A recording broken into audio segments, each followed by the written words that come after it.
So yun nga mga Kop, samahan niyo muna ako din sa aking pagdayo sa Iloilo City.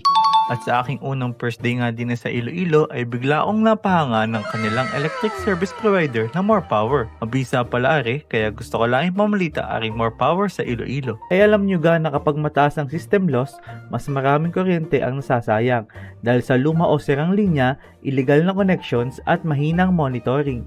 At kapag may nasasayang, may nagbabayad. Sayang naman ang kagandahan ng Batangas kung ganito dahil imbis na dayuhin ng mga turista mas makilala, mas tumami ang negosyo ay baka hindi na lamang puntahan ito. Sa Iloilo, malaki ang binaba ng system blast mula 13 pesos from 6 pesos per kilowatt hour noong 2021.